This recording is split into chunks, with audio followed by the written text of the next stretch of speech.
मुकद्दस लूका रसूल की मार्फत लिखी इंजील उसका 9वां बाब और उसकी 62 वर्ष 62 आयत से हम पढ़ेंगे। मुकद्दस लूका रसूल की मार्फत लिखी गई अंजील उसका 9वां बाब और उसकी 62वीं आयत 62 वर्ष।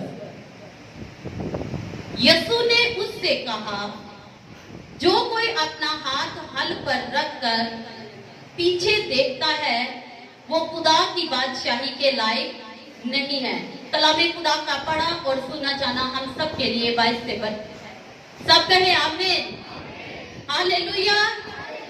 आज हम लोगों ने कलामे खुदा में से नए ऐतनामा में से पढ़ा मुकद्दस लूका, जो कि खुदा का बहुत प्यारा शागिर्द है यीशु मसीह का। उसने रसूलों के अमाल की किताब भी लिखी, उसने लूका की अंजील भी लिखी, उसने यीशु मसीह की हालाते जिंदगी के बारे में भी लिखा और शागिर्द जो उसके फॉलोअर थे उनके बारे में भी लिखता है। मतलब बहुत बड़ा एक मुफक्कर है, बहुत बड़ा इल्म रखने वाला, खुदा की पहचान रखने वाला शख्स है, जिसने आज हमारे दरमियान में 9वें बाब की 62वीं आयत के अंदर लिखा है कि खुदावंद खुदा फरमाता है कि जो कोई हल पर हाथ रख कर पीछे देखता है वो खुदा की बादशाही के लायक नहीं है। आज हम इसी बात को देखेंगे कि कलामे खुदा हमें क्या बयान करता है। अगर वो कलामे खुदा में कैसे ये बात जो रख दी गई है, क्या आसमान की बादशाही के लायक नहीं है वो शख्स जो हल के ऊपर हाथ रख लेता है। हल हम जानते हैं कि किसान जब खेतों के अंदर काम करता है तो उसके पास उसने जमीन को, उसने खेत को जो है वो ठीक करना है, उसकी मट्टी को जो है वो नरम करना है, तो वो हल चलाता है, वो अपना पांव रख देता है उसके ऊपर दबाकर और जो है उसके बैल आगे उसको खींचते हैं और इस तरह वो अपने पूरे खेत को जो है वो हल के ऊपर उसके ऊपर हाथ रखता है और पांव रखता है और सारा दिन मेहनत करता है अपने खेत की जमीन को नरम करता है ताकि उसके अंदर बीज बो सके। तो यीशु मसीह ने उसी बात को सामने रखकर हमें एजुकेट किया है, हमें तालीम दी है, हमें सिखाया है। यीशु मसीह ने कहा कि जो हल के ऊपर हाथ रखकर पीछे को देखता है वो कभी भी आसमान की बादशाही के लायक नहीं है।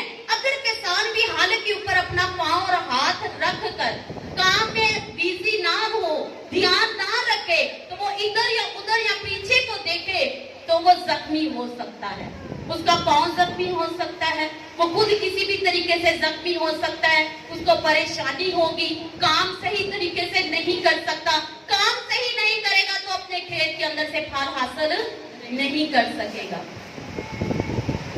यीशु मसीह के पास जब बहुत सारे लोग जमा होना शुरू हो गए तो यीशु मसीह ने अपने लिए 12 शागिर्दों को और 70 के साथ और बहुत सारे शागिर्दों को चुना।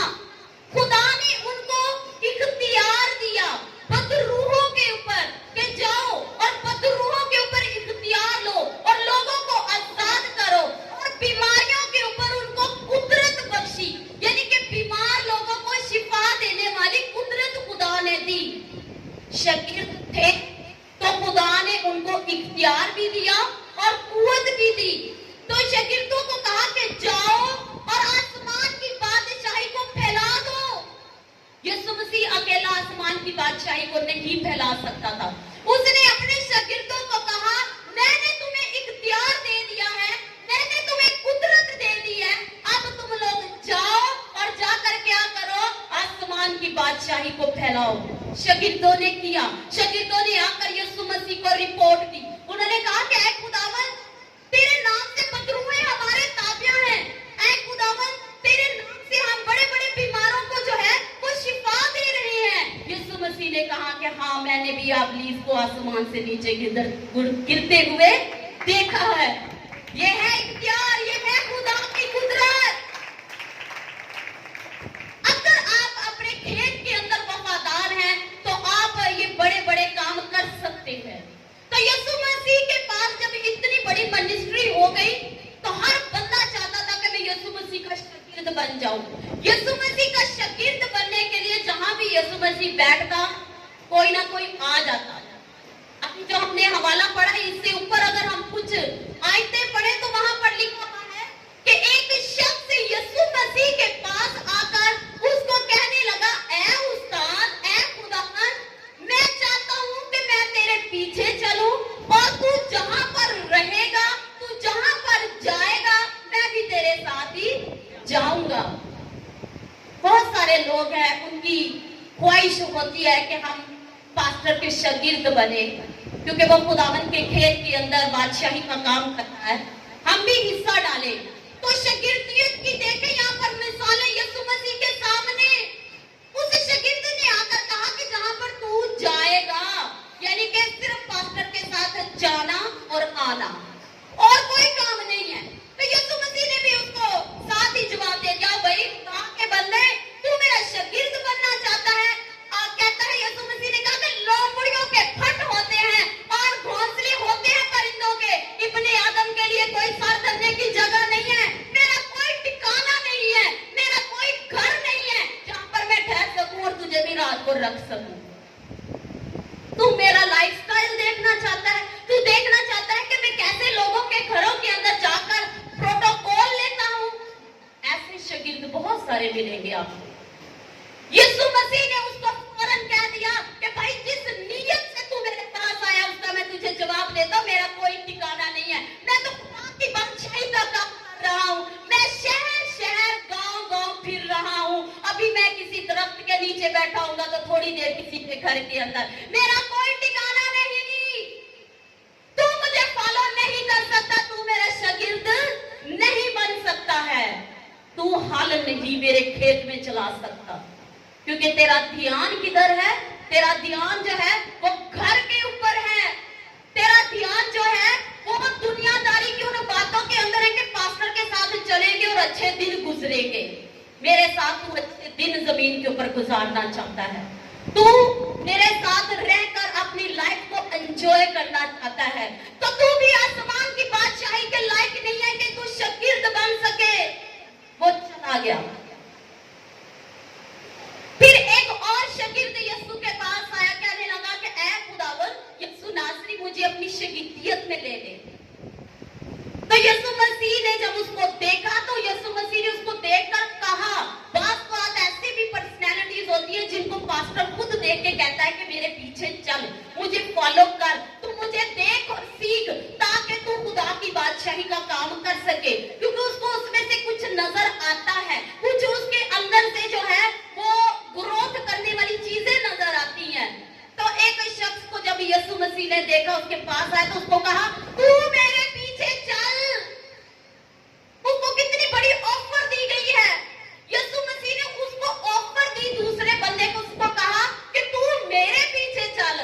तो उसने क्या कहा? उसने कहा कि खुदावंद मुझे घर जाने दे ताकि मैं अपने बाप को दफन करके आ जाऊं, फिर तेरे साथ चलूंगा। उसका बाप मरा हुआ नहीं है, मतलब वो उसके इंतजार में है, वो चाहता था कि उसके बाप का मतलब है कि मुझे पहले घर का बंदोबस्त करने दे, मैं अपने माँ बाप को उसकी जगह पर रखाऊं, अपने घर की हर चीज को सही तरीके से अरेंज करके जाऊं, ताकि जब मैं पीछे से बेफिक्र हो जाऊं। यीशु मसीह ने उससे कहा, ऐसे लोग भी खुदा की बादशाही के अंदर, उसके खेत के अंदर हल के ऊपर हाथ नहीं रख सकते। यीशु ने कहा कि मुर्दों को अपने मुर्दे दफन करने दे। जो दुनियादार लोग हैं, जो घरदारी चलाते हैं, वो घरदारी ही चला सकते हैं। जो अपने बस घर के लोगों की, मेरी माँ की आज तबीयत नहीं थी, आज मेरी फूफी नहीं थी, आज मासी नहीं थी, आज मैंने मामू का पता करने जाना है, ऐसे लोग खुदा की बादशाही का काम नहीं कर सकते। खुदा की बादशाही का काम करना है, उसके खेत के अंदर काम करना है, तो बेफिक्र होना पड़ेगा। यीशु मसीह ने ऐसे आदमी से कहा कि भाई मुर्दों को अपने मुर्दे दफन करने दे, तू बस मेरे पीछे चलो, पीछे की फिक्रें छोड़ दे। लेकिन वो शख्स भी खुदा के साथ ना चल सका। शागिर्द हर बंदा बनना चाहता है, क्योंकि शागिर्द जो बने हुए थे उन्होंने घर छोड़ा हुआ था, इसीलिए वो बदरूहों को मारते थे। बदरूहें उसके ताबिया थी उन लोगों के, और उनको देख के बड़ा दिल कर रहा था उनका सबका, हम भी ये करें। लेकिन करने के लिए कुछ कुर्बानियां देनी पड़ती हैं। यीशु मसीह ने उससे कहा कि भाई अगर तू अपने बाप को दफन करने यानी कि अपने घर के लोगों की खिदमतें और उनके इंतजामात करने में लगा रहेगा तो खुदा की बादशाही तू नहीं कर सकता, बादशाही का काम नहीं कर सकता।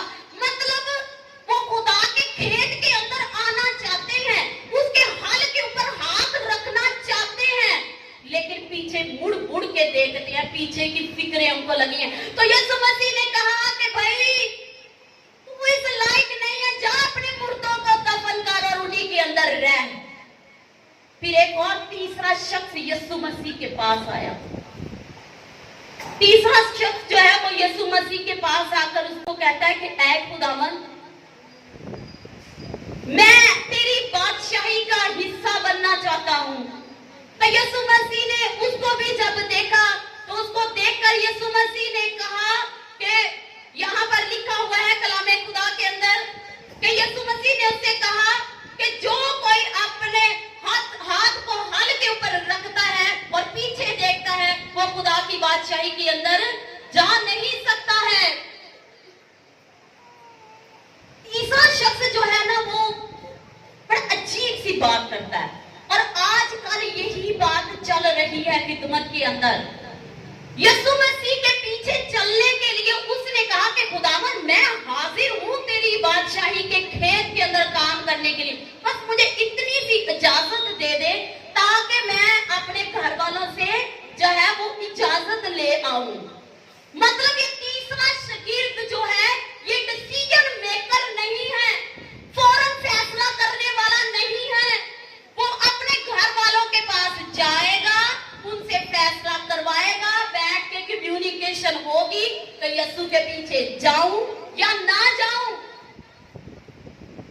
तो यीशु मसीह ने भी उस शख्स से कहा कि भाई घर वालों से जाके अगर तूने फैसला लेना है, तेरे दिल के अंदर ये बात है कि मैंने खुदा की बादशाही का काम करना है, उसकी मनाती करनी है, उसको फैलाना है, तो अभी फैसला कर। ना बाप से पूछ ना माँ से पूछ। आप यहाँ पर बैठे हुए हैं, आप अपने घर वालों के फैसले से नहीं, अपने दिल के जो है वो इरादे से यहाँ पर बैठे हुए हैं। आप अपनी रूह को जो है वो खुराक देने के लिए यहाँ पर बैठे हैं। आप अगर खुदा की खिदमत करनी तो जोर जबरदस्ती से नहीं हो सकती है। पास्टर साहब यहाँ पर नहीं है तो कलामे खुदा क्या बयान करता है कि अच्छा नौकर वो है जो मालिक की गैर मौजूदगी में बेहतरीन काम करता है। मालिक की मौजूदगी में तो सब डर से काम करते हैं, पास्टर हमारे यहाँ पर नहीं है, लेकिन आप लोग उनकी गैर मौजूदगी के भी अंदर अपने खुदावन की दी हुई खिदमत के अंदर पूरे तौर पर यहाँ पर बैठे हैं और पूरी कलीसिया जो है पूरे इंतजामात को बेहतरीन तौर पर कर रहे हैं। तो खुदावन और इनका पासबान इनको क्या बोलेगा कि ऐ बेहतरीन नौकर, तू सबसे बेहतर काम करके मेरे पास आया है, इसलिए तुझे मैं 10 शहरों का मुख्तार बनाता हूँ, मैं तुझे बड़ा खजाना देता हूँ, मैं तुझे बड़ी दौलत देता हूँ। मालिकों के सामने बैठकर खिदमत नहीं होती है, उसकी गैर मौजूदगी में जो वफादार है उसको कहते हैं वफादार। अगर आप खुदा की बादशाही का काम करना चाहते हैं, हाल के ऊपर अगर हाथ रख लिया है तो फिर पीछे मत देखें। खिदमत में आ गए हो तो फिर घर वालों की फिक्रें छोड़ दो, अपने तमाम तर कामों को छोड़ दो। रिश्तेदारियां आपको जो है वो खुदा की बादशाही के लायक नहीं करेगी, माँ बाप आपको खुदा की बादशाही के लायक नहीं करेंगे। अगर आप अपने खादम के, अपने जो है वो यीशु मसीह के, अपने खुदा के वफादार हैं तो आप हर जगह पर जो है वो अपनी वफादारी को जाहिर करेंगे, अपने काम की जगह को कभी नहीं छोड़ेंगे। ऑन द स्पॉट आप फैसला करेंगे कि ये बेहतर है खुदा की बादशाही के लिए। जो फौरन फैसला नहीं करते हैं वो पीछे रह जाते हैं। यीशु मसीह ने उस आदमी को जो कि फैसला नहीं कर पा रहा था उससे कहा कि भाई तू पीछे मुड़ मुड़ के देखने वाला शख्स है, तू आसमान की बादशाही के लायक नहीं है। अगर आप खुदा की बादशाही के अंदर, उसके खेत के अंदर काम कर रहे हैं और हल के ऊपर हाथ रख कर पीछे की फिक्रों में लगे हुए हैं कि पीछे क्या चल रहा है, तो याद रखें आप लूत की बीवी के जैसा निशान हासिल करेंगे। उसने भी खुदा के हुक्मों के ऊपर अमल नहीं किया और पीछे मुड़ कर देखा और नमक का सतून बन गई। आप अगर अपने खुदा की खेत के अंदर काम करके पीछे मुड़ मुड़ के देखेंगे, आप नमक का सतून बन जाएंगे, आप इबरत का निशान बन जाएंगे। खुदा की बादशाही का काम करने से पहले 1000 मर्तबा सोचो कि क्या मैं कर सकता हूं। इंसाल की किताब के अंदर यह भी लिखा हुआ है कि जहां पर रोया नहीं है वहां पर लोग बेकैद हैं, आजाद हैं। खुले जंगल का कानून, जहां पर रोया नहीं वहां पर जंगल का कानून है, कोई किसी को नहीं समझता है। आजादी से जैसे मर्जी करते फिरो। और हम इस वक्त जो है वो ऐसा ही कर रहे हैं। खुदा की बादशाही के लिए अपने आप को उसके ताबे नहीं करते, बल्कि बेकैद है, क्योंकि हमारे पास कोई विजन नहीं है, कोई टारगेट नहीं है, हमें कोई रोया नहीं मिली हुई है। बस ठीक है, आए चले गए, बस ठीक है, खाया पिया, जमीन के ऊपर कोई 30 40 50 70 80 साल की उम्र गुजारनी और चले जाना है। खुदा के लिए कोई विजन नहीं, आपकी जिंदगी का कोई टारगेट नहीं है। जब तक आपकी जिंदगी का कोई टारगेट नहीं होगा, आप हमेशा पीछे मुड़ मुड़ कर देखेंगे। आदम और हवा बागे अदन के अंदर थे, वो खुदा की बादशाही के अंदर मौजूद थे, और लेकिन वो क्या कर रहे थे, खुदा की बादशाही के खेत के अंदर जो था हाल के ऊपर हाथ रखे हुए थे और एंजॉय कर रहे थे। लेकिन उनके पीछे इब्लीस खड़ा था जो उनको आवाजें लगाता था, और आदम और हवा ने हाल के ऊपर हाथ रख कर बादशाही का मजा लेकर उस इब्लीस की आवाज को पीछे मुड़कर सुना, और पीछे मुड़कर सुनने के सबब से वो आसमान की बादशाही से बागे अदन से निकाल दिए गए, और फिर वो यहाँ पर धक्के खाने लगे। जो हल के ऊपर हाथ रखकर पीछे मुड़ मुड़ के देखता है, जो अपने निशान, अपने टारगेट और अपनी रोया से दूर हट जाता है, वो आदम और हवा और लूत की बीवी जैसा जो है वो हशर लेते हैं। उनकी लाइफ जो है वो जख्मी हो जाती है, उनके पल्ले कुछ नहीं रहता है, उनकी सारी मेहनत बेकार हो जाती है, उनको कुछ किसी चीज से फायदा नहीं होता है। ना वो दुनिया के रहते हैं और ना वो खुदा के रह पाते हैं, क्योंकि उनका टारगेट सही नहीं है। वो कभी इधर को जाते हैं, कभी उधर को देखते हैं, कभी इधर को। हम शुक्र है खुदा का, हम क्रिश्चियन जो हैं ऐसे ही हैं। अभी यहाँ पर एक महीना तीसरा संडे है, पास्टर साहब नहीं है ना, तो क्या होता है कि हम क्रिश्चियन जो है ना, एक खादम की बजाय हम लोगों ने 8 10 खादम रखे हुए होते हैं। वहां पर चलो अभी पास्टर साहब नहीं है तो 10 दिन उसके पास जाए, उस पास्टर को राजी करते हैं, वहां पर चले जाते हैं, ये कर लेते। मतलब हम डामाडोल, कोई टारगेट नहीं, कोई विजन नहीं, किसी एक खादम को सुनकर खुदा की बादशाही में जाने वाले नहीं है, बल्कि सबको राजी करने वाले हैं हम लोग। ऐसे खुदा की बादशाही के लायक नहीं है, ऐसे शागिर्द नहीं बन सकते हैं। आप ऐसे शागिर्द जो कि अपने आप को कहते हैं कि हम खुदा की खिदमत कर सकते हैं, याद रखें वो खिदमत नहीं होती है, वो बस गुजारा है, धक्केशाही है। अगर आप खुदा के शागिर्द बनना चाहते हो, आप चाहते हो कि आपके हाथों के अंदर खुदा वो उस कुदरत को रखे, उस इख्तियार को रखे कि इब्लीस आपके पांव के नीचे हो और आप खुदा की बादशाही के लिए रूहों को जीते, तो अपने टारगेट के ऊपर रहे, उसके हाल के ऊपर जब हाथ रख दिया है तो फिर इधर उधर ना देखे, अपने आप को घर बनाने के चक्रों में ना पड़े, ये करना है वो करना है, नहीं। आपका सिर्फ एक काम रह जाना चाहिए कि आपने सिर्फ खुदा की बादशाही का काम करना है और आपने उसके अंदर जाकर फल पाना है। हालेलुया। अगर आपकी सोच ऐसी है तो आप खुदा का काम कर सकते हैं। पलूस रसूल जो है वो मसीहों को कत्ल करता था, वो कर खिदमत ही रहा था, वो काम कर रहा था, उसको जो तालीम मिली थी उसके मुताबिक वो सही काम कर रहा था, लेकिन उसके पास निशान नहीं था, कोई विजन नहीं था, वो शागिर्द नहीं था। वो अपने आप को कलामे खुदा में कहता है, लिखता है, कहता है मैं अधूरे दिनों की पैदावार, मैं शागिर्दों में सबसे छोटा, क्योंकि मेरे काम छोटे हैं, मैंने मसीहों को बहुत मारा है, मैंने उनको बहुत ज्यादा डराया हुआ है और लोग उससे डरते थे। दमिश्क की राह के ऊपर जब वो जा रहा है, यहूदिया के अंदर जाकर जो है वो मसीहों को कत्ल करने वाला था, तो दमिश्क की राह पर खुदा उसको मिला। दमिश्क की राह पर खुदा ने उसको विजन दिया, उसको टारगेट दिया, उसको कहा कि ऐ साउल तू मुझे क्यों सताता है। जब हम खुदा की बादशाही के खेत का काम नहीं ना करते तो हम उसको सताते हैं, वो हमारे लिए तड़पता है।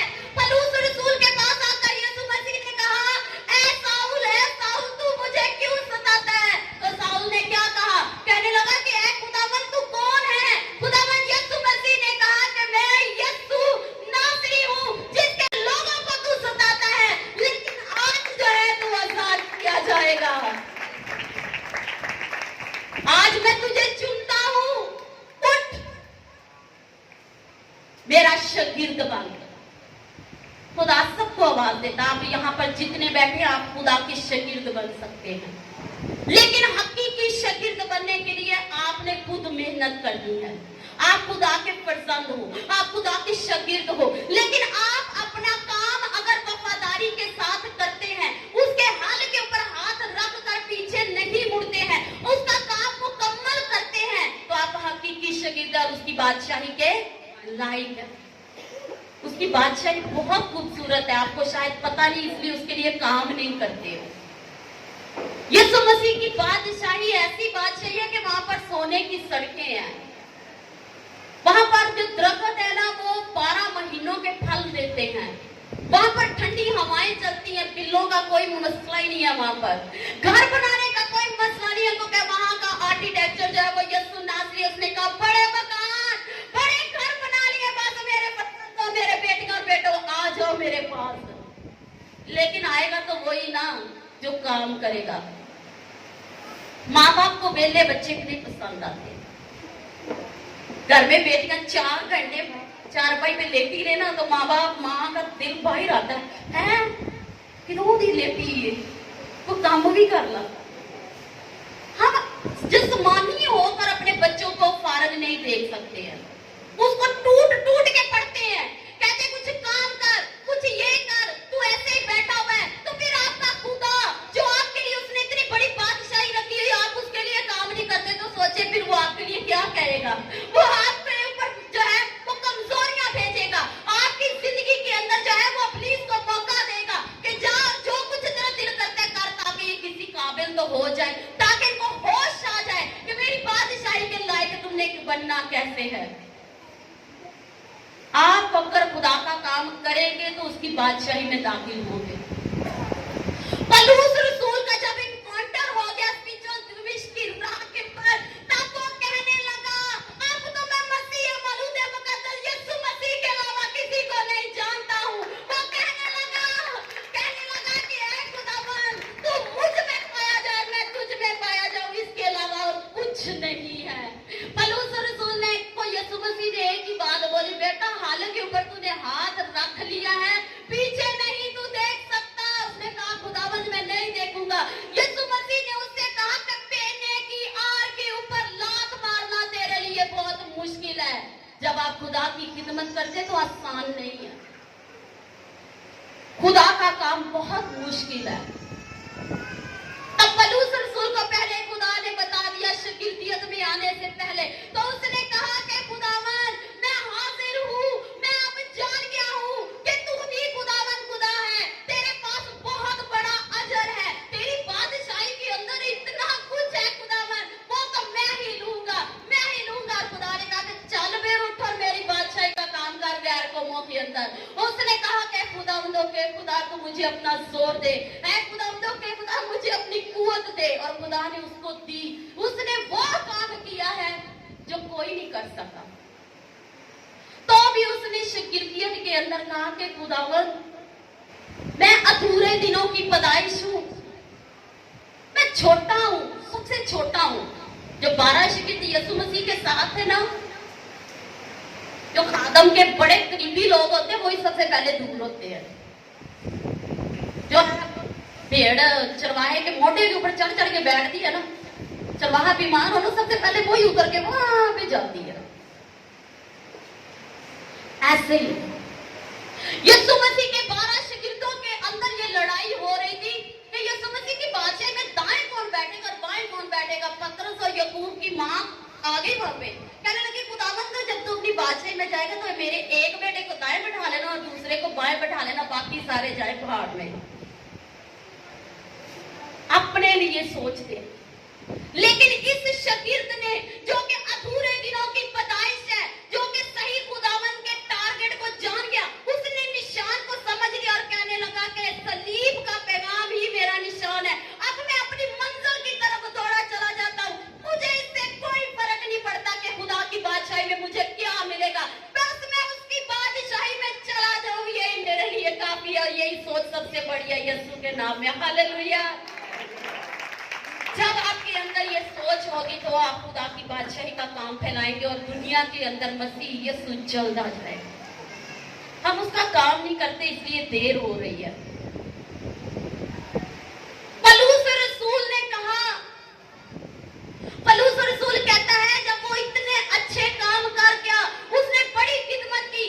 आज अगर आपके हाथों में बाइबल है, आज अगर आप खुदा की जो है वो आवाज को सुन रहे हैं, यीशु मसीह को जानते हैं, तो ये पौलुस रसूल की बदौलत जानते हैं। उसने बड़ा काम किया है और जब वो सारा काम खिदमत का कर चुका, उसने पूरे खेत को हमवार कर दिया खुदा के। उसने अपने हल के ऊपर से अपने हाथ को नहीं हटाया है, तो आखिर में वो कहता मैं अच्छी कुश्ती लड़ चुका हूं, मेरे कूच का वक्त आ गया है। ये है हकीकी शागिर्द। उसने कहा खुदा की बादशाही के अंदर मेरे लिए रास्तबाजी का ताज है, मैं तो उस ताज को अब लेने के लिए जाता हूँ। ऐ मेरे खुदा के प्यारो, उस जंग को और उस खिदमत को जारी रखना जो मैं तुम्हें दिए जाता हूँ, क्योंकि मेरे यीशु ने मुझे दिया, मैंने तुम्हें दिया। और इस तरह दुनिया की इंतहा तक खुदा के शागिर्द बना दो, ताकि मेरा यीशु चलता जाए और हम सब बादशाही में उसके जलाल को पाने वाले बन जाए। हालेलुया। ये है। लेकिन हमारी आजकल की प्रॉब्लम ये है कि हम खुदा की खिदमत में आ जाते हैं, हरकतें नहीं अपनी संवारते, काम नहीं अपने ठीक करते।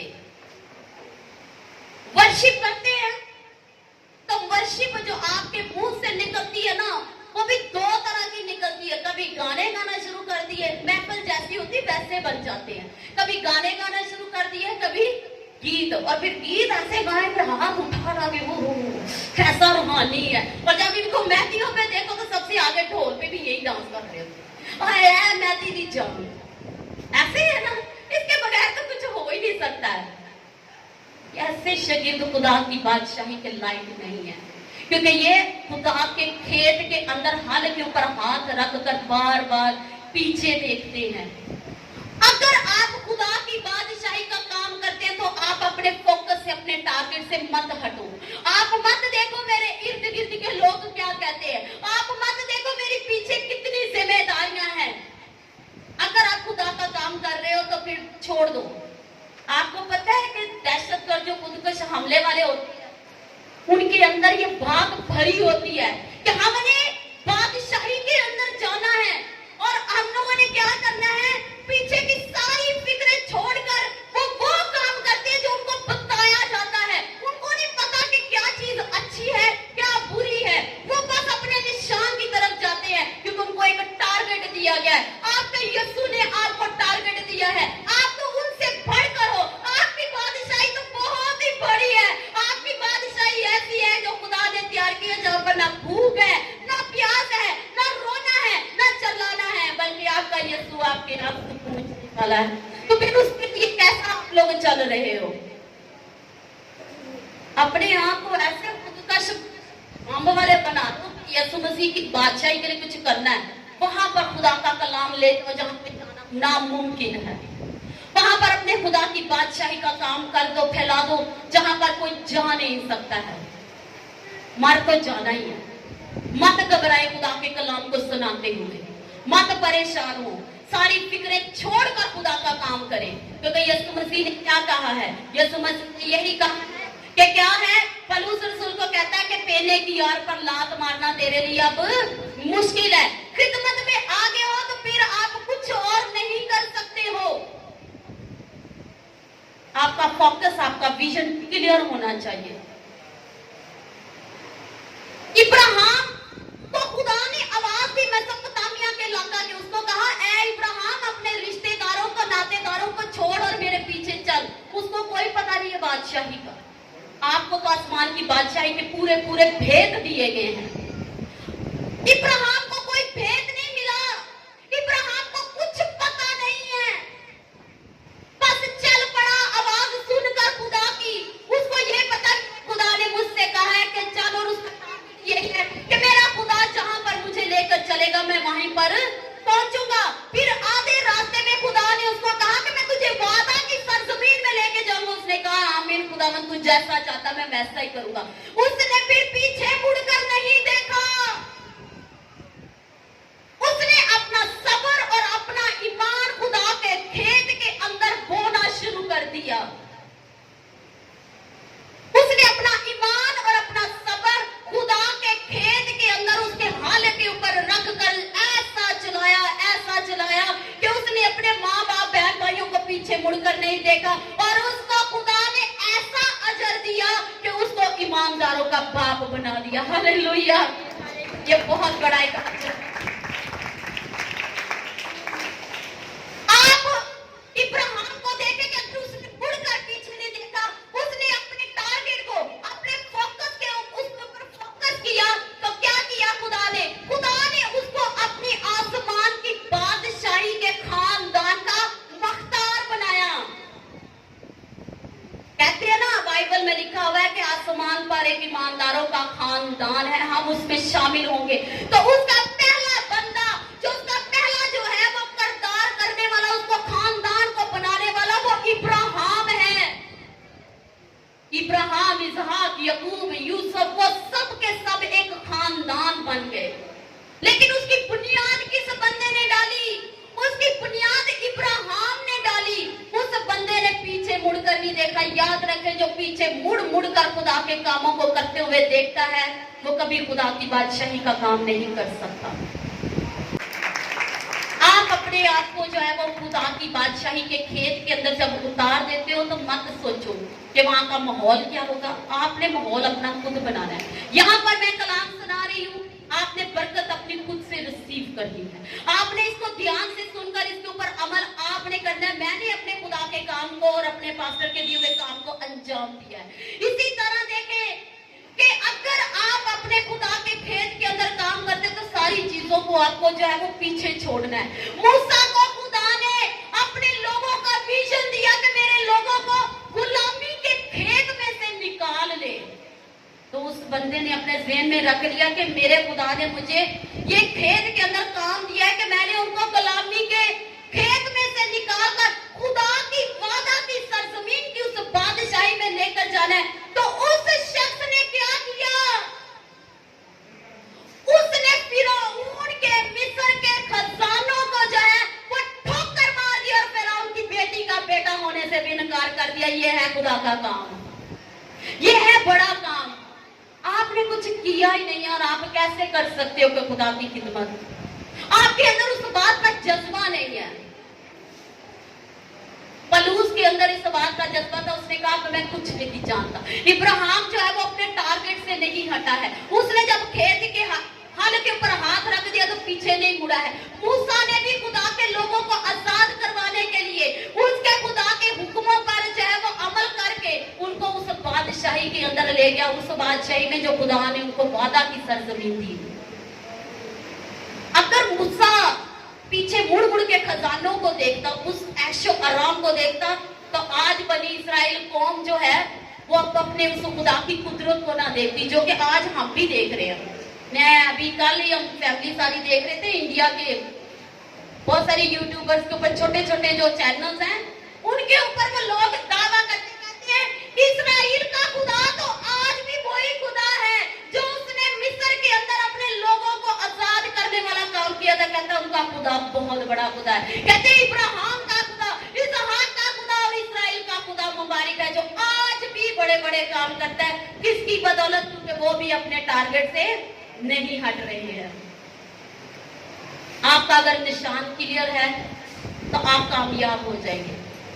आप अपने खुदा के हाल के ऊपर हाथ रख कर उसमें भरे, ना कि इधर उधर देखे। पलूस रसूल ने, मूसा ने और इब्राहिम ने जो है वो इधर उधर नहीं देखा, लेकिन इन सब से भी बढ़कर हमारा यीशु नासरी, उसने आसमान को हमारे लिए छोड़ दिया। उसके बाप ने उसे कहा कि मेरे बेटे, ये मेरे बेटियां और बेटे हैं, ये मेरे लोग हैं जिनको मैंने अपने हाथों से रचा है, जिनको मैंने अपने हाथों से बनाया। ये बेवकूफियों के हाथों में चले गए।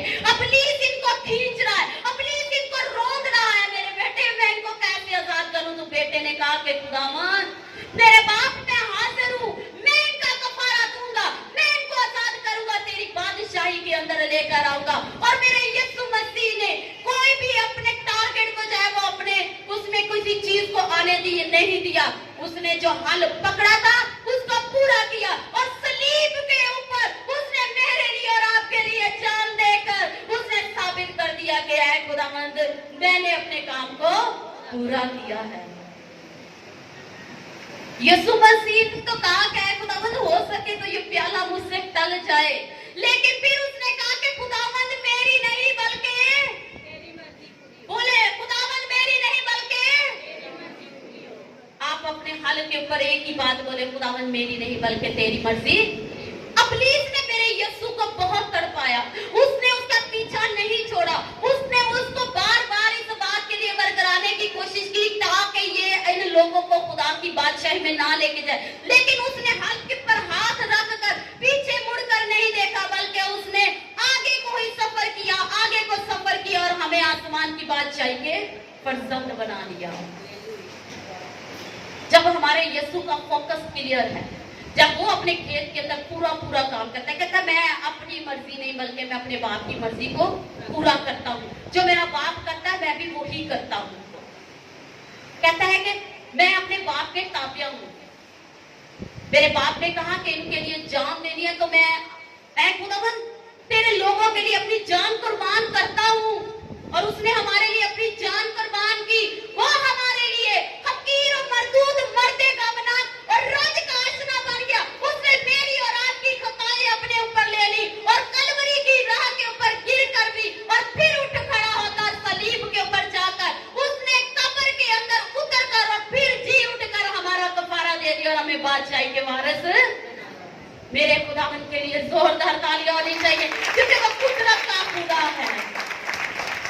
वो हमें अपना फोकस कहता है क्लियर करो। अगर मेरे काम कर रहे हो तो उससे हटो मत, कामल रफ्तारी के साथ। आपके पास अगर ये रोया है तो अपनी रोया के अंदर जो है वो कैद हो जाओ, बेकैद ना हो, इधर के उधर उधर के उधर कैद हो जाओ। मेरे खुदा ने मुझे ये काम दिया, मैंने ये करना है खुदा की बादशाही के लिए। इब्रानियों के खत के अंदर पौलुस रसूल कहता है उसको जो है वो सुस्त हाथों से और ढीले हाथों से और सुस्त घुटनों से उसको क्या है, नफरत है। वो कहता है कि मुझे ये हाथ और ऐसे घुटने नहीं चाहिए। जो खुदा की बादशाही के अंदर जो है वो सुस्त लोग अपने आप को खुदा की बादशाही के लिए तैयार करें। अपने आप को खुदा के खेत के अंदर हल के ऊपर हाथ रख दिया हुआ है तो उसके पूरे तौर पर चलाए, ना कि अपनी जिम्मेदारियों को इधर उधर देखे। अगर ऐसे काम करने तो खुदावन को बोलो खुदावन मैं बस जमीन के ऊपर बच्चे पालने, घर बनाने और बस इतना ही कुछ करने आया हूं, तो मेरे लिए यही काफी है। तो खुदा कहेगा ठीक है तेरे लिए इतना ही काफी है, क्योंकि तू क्या है, मेरी बादशाही के लायक नहीं है। हमें अपने आप को इन सब बातों से आजाद करना है। हमें अपने आप को खुदा के खेत के अंदर दे देना है और उसके ऊपर अपना फोकस जो है वो क्लियर कर देना है। हालेलुया। आए हम सब अपनी आंखों को बंद करें और अपने खुदावन की हजूरी में आज इस बात को रखेंगे क्या है खुदावन, मेरी खिदमत के अंदर जितनी भी रुकावटें हैं, खिदमत के अंदर आज इब्लीस ने जितने भी जो है खुदा ठोकर की चीजें रखी हुई हैं वो जाती रहे। आपकी दुआ ऊंची हो जानी चाहिए। आपने जितना खुदा का कलाम सुना उसको असरदार बनाए। आपके लफ्ज आज खुदावन की हजूरी में पहुंच जाने चाहिए। आप कहें कि खुदावन मुझे अपना निशान दे, कहें कि खुदावन मैं उस निशान पर चलता चला जाऊं, खुदावन मैं तेरा हकीकी शागिर्द बन जाऊं। ऐ खुदावन मुझे उस रोया के अंदर ले जो तूने मुझे दी है, मेरी बल्लाहट के अंदर मुझे सही तौर पर क्लियर तौर पर खड़ा कर मेरे खुदावन। कहते चले जाएं, ऐ खुदावंदों के खुदा मैं अपने आप को तेरे सामने रखता हूँ खुदावन। ऐ मेरे खुदावन मैं तेरे खेत में काम करने के लिए हाजिर हो गया हूँ मेरे खुदावन, मुझे अपनी बादशाही के कामों के लायक बना दे। ऐ खुदावंदों के खुदा इनकी खिदमत के अंदर जितने भी इब्लीस ने ऐ खुदावंदों के खुदा प्रॉब्लम रखी है वो यीशु के नाम से जाते रहे। ऐ मेरे खुदावंदों के खुदा इनकी खिदमत के अंदर तेरा जलाल आ जाए।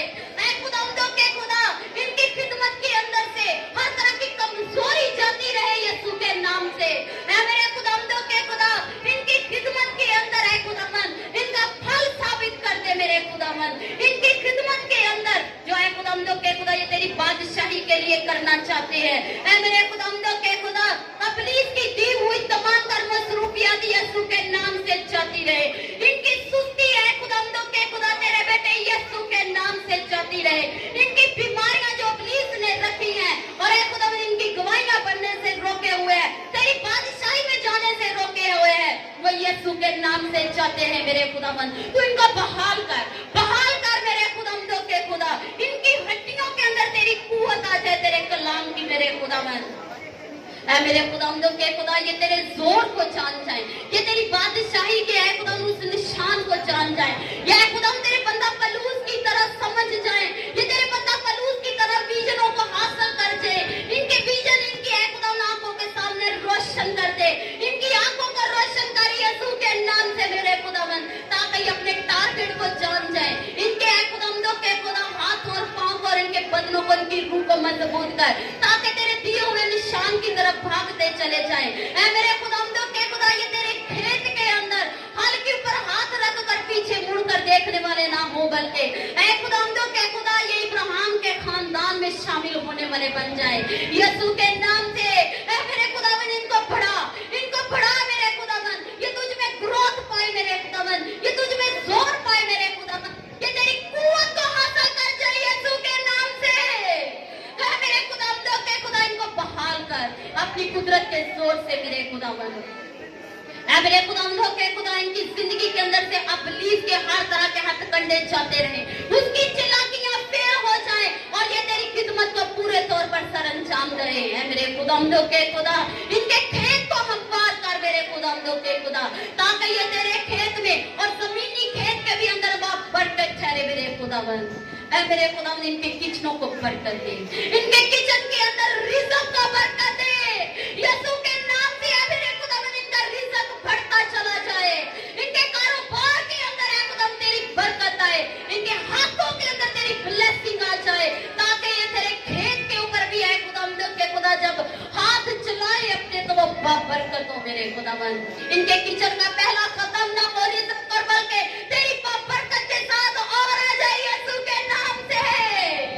ऐ मेरे खुदावंदों के खुदा इनका बाहर आना जाना अपने लोगों का मुबारक कर, ताकि तेरी बादशाही के अंदर है खुदावंदों के खुदा ये तुझ में आराम पाने वाले बन जाए। है मेरे खुदावंदों के खुदा इब्लीस के हर तरह की है खुदावंदों के खुदा वो काम वो कनेक्शन जो इनको बादशाही में जाने से रोके हुए, वो कर्ज वो लानते यीशु के नाम से इनकी जिंदगी में से निकले पाखरू की आग से वो जल जाए। ये लोग आज तेरे कलाम से और तेरी बरकतों से और तेरी आशीष से एकदम सैराब हो जाए यीशु के नाम से। है मेरे खुदावंदों के खुदा तेरी हजूरी में तेरे खात्मों के इस मिशनरी सफर के लिए दुआ करते हैं। रास्ते की हर तरह की प्रॉब्लम जाती रहे, कलीसिया मिलकर इस बात को उठाए। एकदम के खुदा तेरे लोग उस जगह पर तेरी रूहों को जीतने का सबब बने। ऐ मेरे खुदा उनके लिए डिवाइन हेल्पर खड़े करना, उनके लिए रास्ते बनाना मेरे खुदावन, ताकि तेरी बादशाही का बड़ा काम तक अंजाम देते रहे मेरे खुदावन। ऐ मेरे खुदा के खुदा उनके ऊपर तेरी ग्रेस आए, उनके ऊपर तेरा आए, उनके ऊपर तेरी कुदरत जाहिर हो जाए, उनके ऊपर है खुदावंद के खुदा तेरा मस्सा आ जाए मेरे खुदावंद, कामिल रूह उनके ऊपर आ जाए मेरे खुदावंद के खुदा। ऐ मेरे खुदावंद सलामती से जैसे है खुदावंद हमने उनको उस बड़े मिशनरी सफर पर भेजा, इसी तरह सलामती से उनको अपने साथ आए, ताकि इस मुल्क पाकिस्तान के भी अंदर तेरी बड़ी बादशाही का काम कर सके यीशु के नाम पे। आमीन। सब कहें आमीन। आज के कलाम के वसीला से खुदा आपको बरकत